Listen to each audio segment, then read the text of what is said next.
ಕುಟುಂಬವನ್ನು ರಕ್ಷಿಸುತ್ತೇನೆ. ನಾನು ಸದಾ ಸುಸ್ಥಿರ, ಬುದ್ಧಿವಂತ ಮತ್ತು ಜವಾಬ್ದಾರಿಯುತ ನಿರ್ಧಾರಗಳನ್ನು ತೆಗೆದುಕೊಳ್ಳುತ್ತೇನೆ. ನಾನು ಮಾದಕ ವಸ್ತುಗಳ ದಾಸನಾಗುವುದಿಲ್ಲ. ನನ್ನ ಗುರಿಗಳನ್ನು ತಲುಪಲು ಮತ್ತು ಆರೋಗ್ಯಕರ ಸಮಾಜವನ್ನು ನಿರ್ಮಿಸಲು ನಾನು ಸದಾ ಶ್ರಮಿಸುತ್ತೇನೆ. ನಾನು ಬದಲಾವಣೆಯ ದೂತನಾಗಿರುತ್ತೇನೆ. ನಾನು ಭವಿಷ್ಯದ ನಾಯಕ. ನಾನು ಮಾದಕ ವಸ್ತುಗಳ ವಿರುದ್ಧವಾದ ಜೀವನವನ್ನು ಆಯ್ಕೆ ಮಾಡುತ್ತೇನೆ. ನನ್ನ ಜೀವನವನ್ನು ಹಾಳು ಮಾಡುವ ಡ್ರಗ್ಸ್ಗೆ ನಾನು ಸ್ಪಷ್ಟವಾಗಿ ಬೇಡ ಬ್ರೋ ಎಂದು ಗಂಭೀರವಾಗಿ ಪ್ರತಿಜ್ಞೆ ಮಾಡುತ್ತೇನೆ. ಜೈ ಹಿಂದ್, ಜೈ ಕರ್ನಾಟಕ. ಪ್ರೈವೇಟ್ ಜಾಬ್ ಅಲ್ಲಿ ಇರ್ತಾರೆ. ಸೊ ಎಲ್ಲರಿಗೂ ಕ್ಯೂರಿಯಾಸಿಟಿ ಏನಪ್ಪಾ ಅಂತಂದ್ರೆ ಅವನು ಏನಾಗಿದ್ದಾನೆ ಅಂತ ಹೇಳಿ. ಗೆಟ್ ಟುಗೆದರ್ ಫಂಕ್ಷನ್ ಅಲ್ಲಿ ಎಲ್ಲರೂ ಮಾತಾಡ್ತಿರ್ಬೇಕಾದ್ರೆ ಒಂದು ಭಯಾನಕ ಸಂಗತಿ ಏನು ಗೊತ್ತಾಗುತ್ತಂದ್ರೆ ಆ ಹುಡುಗ ಜೈಲಲ್ಲಿದ್ದಾನೆ ಅಂತ ಗೊತ್ತಾಗುತ್ತೆ. ಜೈಲಲ್ಲಿ ಹಾಕಿದ್ರಪ್ಪ ಅಂತ ವಿಚಾರ ಮಾಡಿದಾಗ ಅವ್ನು ಇಂಟರ್ಮೀಡಿಯೇಟ್ ಕೋರ್ಸ್ ಮುಗಿಸ್ತಾನೆ. ಅಂದ್ರೆ ಅವ್ನು PUC ಮುಗಿದಾದ್ಮೇಲೆ ಡಿಗ್ರಿಗೆಲ್ಲ ಮುಂಬೈ ಹೊತ್ತು ಬೇರೆ ಬೇರೆ ಸಿಟಿ ಇರ್ತಾರೆ, ಅವ್ನು ಮುಂಬೈ ಹೋಗಿರ್ತಾನೆ. ಆ ಟೈಮಲ್ಲಿ ನಮ್ಮ ಒಂದು ಗ್ರೂಪ್ ಇರುತ್ತೆ, ನಮ್ಮ ಜೊತೆ ಒಂದು ಯಾವುದೇ ಒಂದು ಸಂಘ ಇದ್ರು ಕೂಡ ಅದಕ್ಕೆ ನಾವು ಪಿಯರ್ ಪ್ರೆಷರ್ ಗ್ರೂಪ್ ಅಂತ ಕರಿತೀವಿ. ಅದು ಪಾಸಿಟಿವ್ ಇರುತ್ತೆ ಮತ್ತು ನೆಗೆಟಿವ್ ಇರುತ್ತೆ. ಪಾಸಿಟಿವ್ ಅಂದ್ರೆ ನಮ್ಮನ್ನು ಒಳ್ಳೆ ಕೆಲಸ ಕರ್ಕೊಂಡು ಹೋಗೋದು. ನೆಗೆಟಿವ್ ಅಂದ್ರೆ ಈಗ ನೋಡಿದ್ರಲ್ಲ, ಒಂದು ಗಾಂಜಾ ಇರ್ಬೋದು ಅಥವಾ ಬೇರೆ ಬೇರೆ ಚಟಗಳನ್ನ ಕಲ್ಸೋದಿರ್ಬೋದು, ಕ್ಲಾಸ್ ಬಂಕ್ ಮಟ್ಟದಲ್ಲಿ ಆಸನರಾಗಿರ್ತಕ್ಕಂತಹ ಕಾಲೇಜಿನ ಪ್ರಿನ್ಸಿಪಾಲ್ ರವರೇ, ಪೊಲೀಸ್ ಅಧಿಕಾರಿಗಳೇ, ಕಾಲೇಜಿನ ಬೋಧಕ ಸಿಬ್ಬಂದಿಗಳೇ,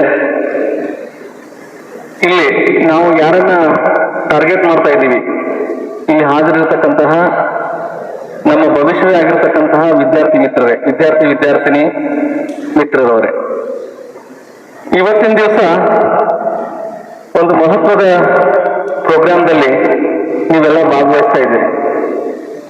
ಸೊ ನಾನು ಇನ್ನೂ ದೊಡ್ಡ ಸಂಖ್ಯೆಯಲ್ಲಿ ವಿದ್ಯಾರ್ಥಿಗಳನ್ನ ಎಕ್ಸ್ಪೆಕ್ಟ್ ಮಾಡಿದ್ದೆ. ಡಿಗ್ರಿ ಕಾಲೇಜು 700-800 ಸಂಖ್ಯೆಯ ಏನು ಸ್ಟ್ರೆಂತ್ ಇದೆ, ಕನಿಷ್ಠ ಒಂದು 300-400 ಜನ ಬರ್ತಾರೆ ಅಂತಕ್ಕಂಥದ್ದು ನಿರೀಕ್ಷೆ ಇತ್ತು. ಬಟ್ ನಿಮ್ಮ ಸಂಖ್ಯೆ ತುಂಬಾ ಕಡಿಮೆ ಇದೆ, 100-150 ಅಷ್ಟೇ ಇದೆ ಅನ್ಕೋತೀನಿ ನಾನು. ಇರ್ಲಿ, ದಟ್ ಈಸ್ ಬಿಡೋಣ ಅದನ್ನ. ಇರ್ತಕ್ಕಂಥವ್ರಿಗೆ ಕಡಿಮೆ ಆದ್ರೆ ಸಾಕು. ನೀವು ಬೇರೆಯವ್ರಿಗೆ ಹೇಳ್ತಿರ್ತಕ್ಕಂಥ ಆಶಾಭಾವನೆ ಮತ್ತೆ ಮೀಡಿಯಾ ಪರ್ಸನ್ಸ್ ಇದನ್ನ ಈ ಪ್ರೋಗ್ರಾಮ್ ಬಗ್ಗೆ ಅವರು ಪ್ರಸಾರ ಮಾಡಿಬಿಟ್ಟು ಮತ್ತಷ್ಟು ಅವೇರ್ನೆಸ್ ಅನ್ನು ಮೂಡಿಸ್ಲಿಕ್ಕೆ ಸಾಧ್ಯ ಆಗುತ್ತೆ ಅಂತಕ್ಕಂಥದ್ದು ನನ್ನ ನಂಬಿಕೆ. ಸರಿಯಾಗಿ ಕೇಳಿಸ್ತಾ ಇದೆಯಲ್ಲ? ಈಗ ನಾವು ಒಂದು ಇಂಪಾರ್ಟೆಂಟ್ ಕ್ಯಾಂಪೇನ್ ಅನ್ನ ಲಾಂಚ್ ಮಾಡಿದ್ದಾರೆ ಕರ್ನಾಟಕ ಸ್ಟೇಟ್ ಪೊಲೀಸ್ ಡಿಪಾರ್ಟ್ಮೆಂಟ್.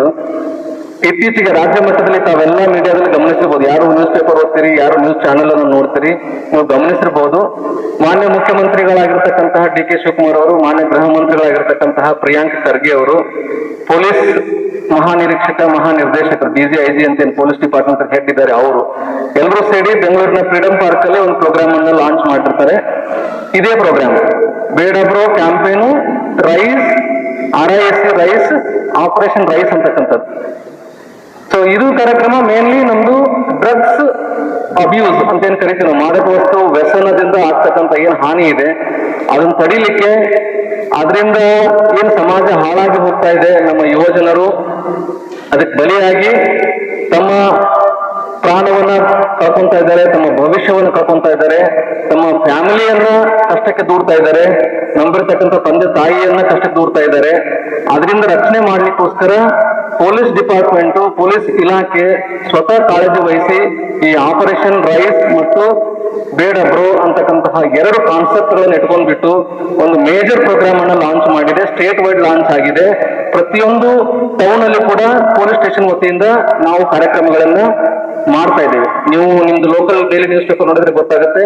ಮತ್ತೆ ಪ್ರಜಾವಾಣಿ, ವಿಜಯವಾಣಿಗಳಲ್ಲೂ ಕೂಡ ಇದ್ರದ್ದು ಈ ಪ್ರೋಗ್ರಾಮ್ ವಿಚಾರಗಳು ಆವಾಗವಾಗ ಬರ್ತಾ ಇರ್ತವೆ. ಇದ್ರದ್ದು ಮೇನ್ಲಿ ಫೋಕಸ್ ನಿಮ್ಮನ್ನೆಲ್ಲ ಡ್ರಗ್ಸ್ ಅಬ್ಯೂಸ್ ಇಂದ, ಮಾದಕ ವಸ್ತು ವ್ಯಸನದಿಂದ ದೂರ ಇಡೋದಾಗಿದೆ.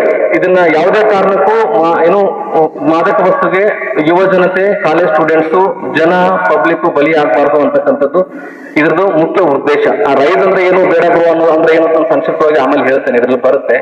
ಸೊ ತಮಗೆಲ್ಲ ಗೊತ್ತಿದೆ ಮಾದಕ ವಸ್ತು ಎಂದರೆ ಏನು ಅಂತ ತಮಗೆಲ್ಲ ಡೆಫಿನೇಷನ್ ಗೊತ್ತಿರ್ಬೇಕು. ಯಾಕಂದ್ರೆ ತಾವೆಲ್ಲ PUC ಮುಗಿಸಿ ಡಿಗ್ರಿಗೆ ಬಂದಿದ್ದೀರಿ, degree first year, second year, third year ಇದ್ದೀರಿ ಅಂತ ಅನ್ಕೊಳ್ತೀನಿ ನಾನು. You all know about drugs, definition of drug ಗೊತ್ತಿದೆ ನಿಮಗೆ? ಯಾರಾದ್ರೂ ಹೇಳ್ತೀರಾ? ಡ್ರಗ್ಸ್ ಅಂದ್ರೆ ಏನು? ಕಾಮನ್ ಆಗಿ ನೀವು ಡ್ರಗ್ಸ್ ಅಂತ ಕೇಳ್ತಾ ಇರ್ತೀರಿ. ವೆರೈಟಿ ಆಫ್ ಡ್ರಗ್ಸ್ ಇದಾವೆ, ನ್ಯಾಚುರಲ್ ಡ್ರಗ್ಸ್ ಇದಾವೆ, ಸಿಂಥೆಟಿಕ್ ಡ್ರಗ್ಸ್ ಇದಾವೆ. ಯಾರಾದ್ರೂ ಹೇಳ್ತಾರೆ ಡ್ರಗ್ಸ್ ಡೆಫಿನೇಷನ್ ಒಂದೆರಡು ಉದಾಹರಣೆ? ಯಾರಾದ್ರೂ ಹೇಳ್ತಾರ? ಸಿಂಪಲ್ ಆಗಿ ಹೇಳಿ, ಅಲ್ಲಿ ನಿಂತ್ಕೊಂಡು. ಎಷ್ಟು ಗೊತ್ತಿದೆ ಅಷ್ಟೇ ಹೇಳಿ. ಸ್ಟ್ಯಾಂಡರ್ಡ್ ಡೆಫಿನೇಷನ್ ಬೇಕಾಗಿಲ್ಲ, ನಿಮ್ಗೆ ಅರ್ಥ ಆದ್ರೆ ಸಾಕಷ್ಟೇ. ಇಲ್ಲ ನಾನೇನು ಎಕ್ಸಾಮಿನೇಷನ್ಗೆ ಏನು ತಗೊಂತ ಇಲ್ಲ. What is drug? What is drug? Drug ಅಂದ್ರೆ ಏನು? ಮಾದಕ ವಸ್ತು ಎಂದರೇನು? So what is drug? Drug is a substance that produce numbness, near unconsciousness and induces mental lethargy ಅಂತ ಡೆಫಿನೇಷನ್ ಇದೆ. ಒಂದು ಡೆಫಿನೇಷನ್ ಇದು. There are several definitions. ನಿಮ್ಗೆ ನಮ್ನೆಸ್ ಕ್ರಿಯೇಟ್ ಮಾಡ್ತಕ್ಕಂಥದ್ದು, ಮತ್ತೆ ಮೆಂಟಲ್ ಲೆಥಾರ್ಗಿ, ಮಾನಸಿಕವಾಗಿ ಲೆಥಾರ್ಗಿಯನ್ನು ಕ್ರಿಯೇಟ್ ಮಾಡ್ತಕ್ಕಂಥದ್ದು, ಮತ್ತೆ ನಿಯರ್ ಅನ್ಕಾನ್ಶಿಯಸ್ನೆಸ್ ಅನ್ನು ಪ್ರೊಡ್ಯೂಸ್ ಮಾಡ್ತಕ್ಕಂತಹ ವಸ್ತು, chemical. It's A chemical substance. ಇದು ಒಂದು ಮಾಮೂಲಿ ಡೆಫಿನೇಷನ್. ಮಾದಕ ವಸ್ತು ಒಂದು ರಾಸಾಯನಿಕ ವಸ್ತುವಾಗಿದ್ದು ನಿಮ್ಮಲ್ಲಿ ಮಾನಸಿಕ ಅಸ್ಥಿರತೆಯನ್ನ, ಮನೋದೈಹಿಕ ವ್ಯಾಧಿಯನ್ನು ಉಂಟು ಮಾಡ್ತಕ್ಕಂಥದ್ದು, ಏನು ಎಡಿಕ್ಷನ್ ಉಂಟು ಮಾಡಿಬಿಟ್ಟು ಅದರಿಂದ ಮನೋದೈಹಿಕ ವ್ಯಾಧಿ, ಮೆಂಟಲ್ ಲೆಥಾರ್ಗಿ. ಲೆಥಾರ್ಗಿ ಅಂದ್ರೆ ಏನು? ಕನ್ನಡ ಶಬ್ದ ನಂಗೆ ನೆನಪು ಬರ್ತಾ ಇಲ್ಲ. ಲೆಥಾರ್ಗಿ ಅಂದ್ರೆ ಏನ್ ಬರುತ್ತೆ? Laziness, some kind of laziness, extended laziness is lethargy. Don't be lethargic ಅಂತ ಹೇಳ್ತಿರ್ತಾರೆ. ಲೇಜಿನೆಸ್ ಆ ಥರದನ್ನು ಕ್ರಿಯೇಟ್ ಮಾಡ್ತಕ್ಕಂಥದ್ದು, ಸೆಮಿ ಅನ್ಕಾನ್ಶಿಯಸ್ನೆಸ್ ಕ್ರಿಯೇಟ್ ಮಾಡ್ತಕ್ಕಂಥದ್ದು. ಅದ್ರ ಮೂಲಕ ನಿಮಗೆ ಮನಸ್ಸಿನ ಮೇಲೆ, ದೇಹದ ಮೇಲೆ ವ್ಯತಿರಿಕ್ತ ಪರಿಣಾಮ, ಸಿವಿಯರ್ ವ್ಯತಿರಿಕ್ತ ಪರಿಣಾಮ, ಸಾಮಾನ್ಯ ವ್ಯತಿರಿಕ್ತ ಪರಿಣಾಮ ಆಗೋದಿಲ್ಲ, ಸಿವಿಯರ್ ಗಂಭೀರ ಪ್ರಮಾಣದ ವ್ಯತಿರಿಕ್ತ ಪರಿಣಾಮಗಳನ್ನು ಉಂಟು ಮಾಡಿ ನಿಮ್ಮ ಮನೋದೈಹಿಕ ಆರೋಗ್ಯವನ್ನು ಸಂಪೂರ್ಣವಾಗಿ ಹಾಳು ಮಾಡಿ, ನಿಮ್ಮ ಜೀವನ, ನಿಮ್ಮ ಕನಸುಗಳಿಗೆ ತಣ್ಣೀರೆರಚಿ ಸಂಪೂರ್ಣವಾಗಿ ಜೀವನವನ್ನು ಸರ್ವನಾಶ ಮಾಡ್ತಕ್ಕಂತಹ ಒಂದು ಸಾಮರ್ಥ್ಯ ಡ್ರಗ್ಸ್ ಗಳಿಗಿದೆ. ಅದು ಸಿಂಥೆಟಿಕ್ ಡ್ರಗ್ ಆಗಿರ್ಬಹುದು ಅಥವಾ ನ್ಯಾಚುರಲ್ ಡ್ರಗ್ ಆಗಿರ್ಬೋದು. ಎಕ್ಸಾಂಪಲ್ ಆದ್ರೆ ಹೇಳ್ತಾರ, ನ್ಯಾಚುರಲ್ ಡ್ರಗ್ಗೆ ಎಕ್ಸಾಂಪಲ್ ಏನು ಹೇಳಿ? It's kind of conversation. ಬರೀ ನಾನು ಮಾತಾಡಿ ಹೋದ್ರೆ ಏನು ಪ್ರಯೋಜನ ಇಲ್ಲ, ನಾನು ಮಾತಾಡಿ ಹೋದ್ರೆ ನಿಮ್ ಅಷ್ಟು ಹೋಗಲ್ಲ. ಎಕ್ಸಾಂಪಲ್ ಹೇಳಿ. Very famous, easily available natural drug ಯಾವುದು ಹೇಳಪ್ಪ? ಅದ್ರ ಹಾವಳಿ ಇದೆ, ಕೇಸಸ್ ಸಾಕಷ್ಟು ಮಾಡ್ತಾ ಇದ್ದೀವಿ. ಅದ್ರ ಪೆಡ್ಲಿಂಗ್ ಇದೆ. ಪೆಡ್ಲಿಂಗ್ ಮೀನ್ಸ್ ಸಾಗಣೆ, ಟ್ರಾನ್ಸ್ಪೋರ್ಟೇಷನ್. ಅದನ್ನ ಪ್ರೊಕ್ಯೂರ್ ಮಾಡ್ಕೊಂಡ್ಬಂದು ಇಲ್ಲಿ ಸೇಲ್ ಮಾಡ್ತಕ್ಕಂಥದ್ದು, ದಟ್ ಇಸ್ ಪೆಡ್ಲಿಂಗ್. ಪೆಡ್ಲಿಂಗ್ ಅರ್ಥ, ಪೆಡ್ಲಿಂಗ್ ಅರ್ಥಕ್ಕೆ ಅವ್ರಿಗೆ ಗೊತ್ತಿರಂಗಿಲ್ಲ. ಅದನ್ನ ತಗೊಂಡ್ಬಂದ್ಬಿಟ್ಟು ಕೊಡ್ತಕ್ಕಂಥದ್ದು, ಮಾರ್ತಕ್ಕಂಥ, ಅದನ್ನ ಲಾಭ ಗಳಿಸ್ತಕ್ಕ, ದಟ್ ಇಸ್ ಪೆಡ್ಲಿಂಗ್. ಅದನ್ನ ಯಾರು ಮಾಡ್ತಾರೋ ಅವ್ನು ಪೆಡ್ಲರ್ ಅಂತ ಕರೀತಾರೆ. ಗಾಂಜಾ ಕೇಳಿಲ್ಲ ಏನಪ್ಪ? ಯಾರು ಮಾತಾಡ್ದಲ್ಲೋ, ಯಾರಲ್ಲೂ ಉತ್ಸಾಹನೇ ಕಾಣ್ತಾ ಇಲ್ಲ. ನಂಗೆ ಯಾಕೆ ಕಾಲೇಜ್ ಬೇಸರ ಆಗಿದೆ, ಈಗ ತನಕ ಕಾಲೇಜ್ ಸ್ಟಾರ್ಟ್ ಆಗಿದೆಲ್ಲ. ದೊಡ್ಡ ಸಂಖ್ಯೆಯಲ್ಲಿ ಬರಬೇಕಾಗಿತ್ತು, ಕಾಲೇಜ್ ಬರ್ಬೇಕಂದ್ರೆ ದೊಡ್ಡ ಸಂಖ್ಯೆಯಲ್ಲಿ ತುಂಬಿ ತೋರ್ಬೇಕಾಗಿತ್ತು ಹಾಲ್. ಕಾಲೇಜ್ ಸ್ಟಾರ್ಟ್ ಆಗಿ 15 ದಿವಸ ಆಯ್ತು, ಇನ್ನೂ ಯಾರು ಬಂದೇ ಇಲ್ಲ ಅಂತ ಹೇಳ್ತಾರೆ. ನೀವೆಲ್ಲ ವಿಡಿಯೋ ನೋಡಿದ್ರಿ, ವಿಡಿಯೋ ಆದ್ರೆ ಅರ್ಥ ಆಗಿದೆ? ನಾನು ಮಾತಾಡೋದು ಬಿಡಿ, ವಿಡಿಯೋ ಅರ್ಥ ಆಗಿದೆ? ವಿಡಿಯೋದಲ್ಲಿ ಎಷ್ಟು ಕರೆಕ್ಟ್ ಆಗಿ ಕನ್ವೆ ಮಾಡಿದ್ದಾರೆ. ಆ ವಿಡಿಯೋ ನೋಡಿದ್ಮೇಲೆ ನಿಮ್ಗೆ ಅರ್ಥ ಆಯ್ತು ಯಾವುದೇ ಕಾರಣಕ್ಕೂ ನಾನು ಡ್ರಗ್ಸ್ ತಗೊಳ್ಳಲ್ಲ ಅಂತ ಅರ್ಥ ಆಗಿದೆ. ಅನ್ಕೊಂಡ್ರೆ ಮನಸ್ಸಾಗ ಇಲ್ಲಪ್ಪ ಅದು ಡೇಂಜರಸ್ ಇದೆ, ನೋಡಿದ್ರೆ ಗೊತ್ತಾಗುತ್ತೆ. ಅಲ್ಲಿ ನೋಡಿದ್ರೆ ಒಂದು ಹುಡುಗಿ ಡ್ರಗ್ಸ್ ವ್ಯಸನಕ್ಕೆ ಬಲಿಯಾಗಿದ್ದಾಳೆ, ರೂಮಲ್ಲಿ ಕೂತ್ಕೊಂಡ್ಬಿಟ್ಟು ಸಿಗರೇಟ್ ಹೊಡಿತಾ ಇದ್ದಾಳೆ. ಯಾರೋ ಒಬ್ಬ ಆಕೆಗೆ ಡ್ರಗ್ಸ್ ಕೊಟ್ಟಿದ್ದಾನೆ ಇನಿಷಿಯಲ್, ಅದಕ್ಕೆ ಬಲಿ ಬೆಳೆಸಿದ್ದಾನೆ.